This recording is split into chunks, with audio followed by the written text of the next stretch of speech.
Hello friends, आपका स्वागत है आपके अपने यूट्यूब चैनल स्टडी विथ इनग्रोस में। आज करंट अफेयर्स के एक बहुत ही मोस्ट इम्पोर्टेंट टॉपिक लेकर आया हूं और वो टॉपिक है फार्मूला वनडेज 2020 के विजेता। अर्थात पिछली वर्ष यानी 2020 में कुल 17 फार्मूला वनडेज ग्रैंड प्रिक्स आयोजित किए गए हैं और उन 17 के विजेता को याद करना थोड़ा कठिनाई तो होता है। तो इसीलिए मैं आज आपके लिए एक ऐसा ट्रिक लेकर आया हूँ जिसकी मदद से आप इन सभी 17 फार्मूला वनडेज के विजेता को चुटकियों में याद कर लेंगे और वो भी बहुत लंबे समय के लिए। तो आइए हम लोग वीडियो को शुरू करते हैं। सबसे पहले मैं आपको बता दे रहा हूं कि हम लोग क्या क्या कवर करने वाले हैं। आपके सामने जो 17 फार्मूला वनडेज दिखाई दे रहा है, इन सभी फार्मूला वनडेज के विजेता को ही आज हम लोग ट्रिक के माध्यम से याद करने वाले। तो आइए अब हम शुरू करते हैं। इसमें हमारा पहला है ऑस्ट्रेलियन ग्रैंड प्रिक्स और फिर दूसरा है रशियन ग्रैंड प्रिक्स और इन दोनों ग्रैंड प्रिक्स के विजेता है वाल्टेरी बोटास। याद करना बहुत ही आसान है। अब आप ध्यान दीजिए, वाल्टेरी बोटास के वाल्टेरी में एक वर्ड है वाल और वाल का हिंदी अर्थ होता है दीवार। अब आप कल्पना कीजिए कि एक बहुत बड़ी दीवार है और इस दीवार पर हमें चढ़ना है। दीवार बड़ी है इसलिए हम लोग इस पर आसानी से चढ़ नहीं सकते हैं और इस बड़ी दीवार पर आसानी से चढ़ने के लिए हमें एक रस्सी की ज़रूरत होगी। यस फ्रेंड्स, इस बड़ी दीवार पर आसानी से चढ़ने के लिए हमें एक रस्सी की ज़रूरत होगी ताकि हम रस्सी की मदद से इस दीवार पर आसानी से चढ़ पाएंगे। तो यही हमारा ट्रिक हो गया कि इस बड़ी दीवार पर आसानी से चढ़ने के लिए हमें रस्सी की ज़रूरत होगी। तो यहाँ दीवार से हो जाएगा वाल्टेरी बोटास। दीवार के लास्ट में वाल वर्ड है और फिर वाल्टेरी बोटास में भी वाल है, तो दीवार से हो जाएगा वाल्टेरी बोटास और आसानी से हो जाएगा ऑस्ट्रेलियन ग्रैंड प्रिक्स और फिर रस्सी से हो जाएगा रशियन ग्रैंड प्रिक्स। तो फ्रेंड्स, देखा आपने कितनी आसानी वे में आप इसको याद कर लिया है। आइए अब हम वाल्टेरी बोटास के बारे में जानते हैं। वाल्टेरी बोटास फिनलैंड देश के प्लेयर हैं और ये मर्सिडीज के ड्राइवर हैं। आपको ये भी याद रखना है कि वह किस देश से बिलोंग करते हैं। जैसे हमने बताया, वाल्टेरी बोटास फिनलैंड देश के प्लेयर हैं और ये मर्सिडीज के ड्राइवर हैं। उसके बाद नेक्स्ट ट्रिक हमारा है और नेक्स्ट फार्मूला वनडेज है British grand prix, Belgium grand prix, Bahrain grand prix, Eifel grand prix, Emilia Romagna grand prix, Spanish grand prix, Styrian grand prix, Tuscan grand prix, तुर्की grand prix, पुर्तगाली grand prix और फिर Hungarian grand prix. ये जो 11 grand prix है ये बहुत ज़्यादा इम्पोर्टेंट है और इन 11 ग्रैंड प्रिक्स के विजेता है लुइस हैमिल्टन। तो फ्रेंड्स, आइए अब हम याद करते हैं कि इन जो 11 ग्रैंड प्रिक्स हैं इन सभी के विजेता लुइस हैमिल्टन है। हम इसको याद कैसे करें। लुइस हैमिल्टन के हैमिल्टन में एक वर्ड है हेमिल। मैंने क्या कहा, लुइस हैमिल्टन के हैमिल्टन में एक वर्ड है हेमिल। अर्थात आप कल्पना कीजिए कि लुइस हैमिल्टन इतना बेस्ट प्लेयर है कि इससे मिलने के लिए कहा जा रहा है। तो आपको यहाँ याद रखना है कि लुइस हैमिल्टन के नाम में ही मिलना शब्द छुपा हुआ है और लुइस हैमिल्टन से अधिक लोग मिलना चाहते हैं क्योंकि लुइस हैमिल्टन सबसे बेस्ट प्लेयर है। अब आपको भी पता नहीं लेकिन आपको याद हो गया है। मैंने क्या कहा, लुइस हैमिल्टन सबसे बेस्ट प्लेयर है। आप लुइस हैमिल्टन को वैसे भी बेस्ट प्लेयर कह सकते हैं क्योंकि ये सबसे अधिक यानी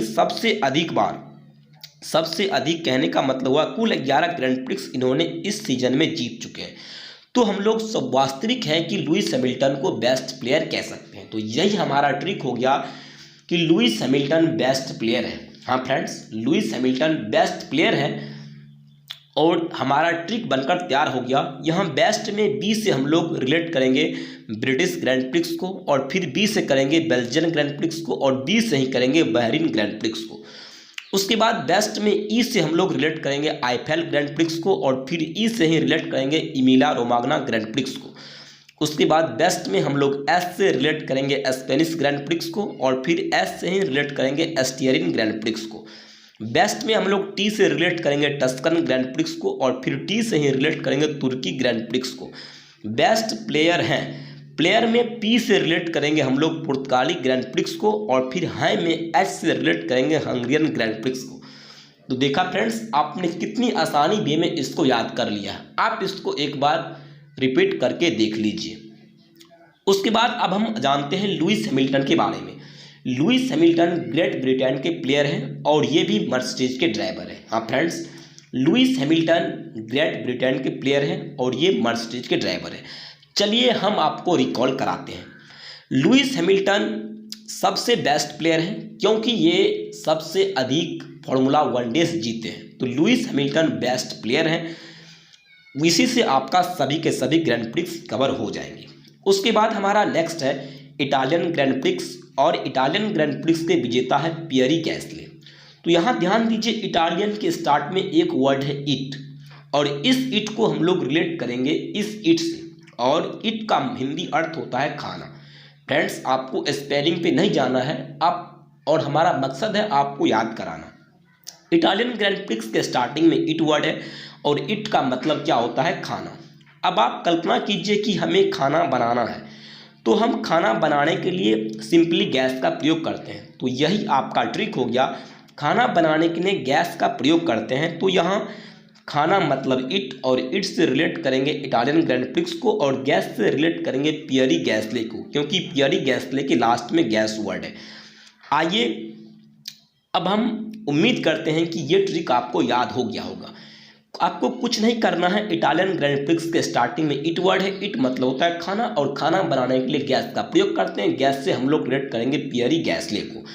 आइए अब हम जानते हैं पियरी गैस्ले के बारे में। पियरी गैस्ले फ्रांस के प्लेयर हैं, और ये एस्कंडेरिया अल्फा टॉरी के ड्राइवर हैं। हाँ फ्रेंड्स, पियरी जो गैस्ले हैं ये फ्रांस के प्लेयर हैं, और ये एस्कंडेरिया अल्फा टॉरी के ड्राइवर हैं। उसके बाद हमारा नेक्स्ट ट्रिक है 70वीं एनिवर्सरी ग्रैंड प्रिक्स, जिसको हम लोग 70वीं वर्षगांठ ग्रैंड प्रिक्स कहते हैं, और फिर दूसरा है अबू धाबी ग्रैंड प्रिक्स, और इन दोनों के विजेता है मैक्स वर्स्टैपेन। आप यहाँ देखिए, एनिवर्सरी ग्रैंड प्रिक्स और फिर अबू धाबी ग्रैंड प्रिक्स दोनों की स्टार्टिंग में ए वर्ड आता है, इसलिए हम लोग एनिवर्सरी ग्रैंड प्रिक्स को रिलेट करते हैं मैक्स वर्स्टैपेन से। यहाँ देखिए, हम लोग सबसे पहले बात करते हैं एनिवर्सरी ग्रैंड प्रिक्स की। तो एनिवर्सरी ग्रैंड प्रिक्स का हिंदी होता है वर्षगांठ ग्रैंड प्रिक्स, यानी 70वीं वर्षगांठ ग्रैंड प्रिक्स। और यहाँ देखिए, 70वीं वर्षगांठ ग्रैंड प्रिक्स में वर्षगांठ में एक वर्ड है वर्ष, वर्षगांठ में वर्ड है वर्ष, और मैक्स वर्स्टैपेन में एक वर्ड है वर्स्टैपेन में वर्स्ट।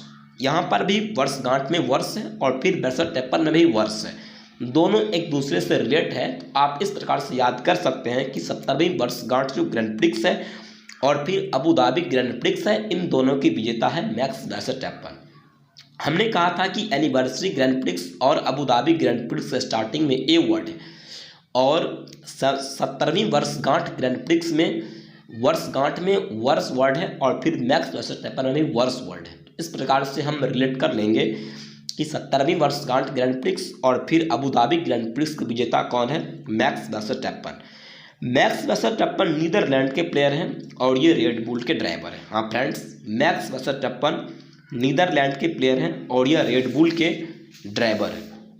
उसके बाद नेक्स्ट हम बात कर लेते हैं रोलेक्स साखिर ग्रैंड प्रिक्स की, और रोलेक्स साखिर ग्रैंड प्रिक्स के विजेता है सर्जियो पेरेज। याद करना बहुत ही आसान है। यहाँ रोलेक्स से रिलेट करेंगे रिलैक्स को। हाँ फ्रेंड्स, रोलेक्स से हम लोग रिलेट करेंगे रिलैक्स को, और सर्जियो पेरेज के सर्जियो में एक वर्ड छिपा हुआ है जियो, और जियो को हम लोग रिलेट करेंगे जीना से। अब आप कल्पना कीजिए कि कोई बंदा रिलैक्स में है। रिलैक्स का हिंदी अर्थ होता है विश्राम या आराम या फिर शांतिपूर्ण। तो वास्तविक है, जब कोई बंदा रिलैक्स में है तो वह बंदा निश्चित ही अच्छे जीवन जी रहा होगा। तो यहाँ जीवन जीना में जीना से रिलेट करेंगे जियो को, अर्थात सर्जियो को।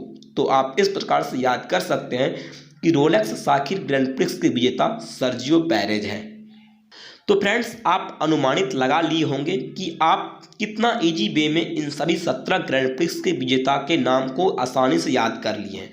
और इस ग्रैंड प्रिक्स के विजेता पर हम एक MCQ टेस्ट भी लेकर आएंगे। तो आप हमें ज़रूर बताइए कि इस टॉपिक पर MCQ टेस्ट आना चाहिए या नहीं।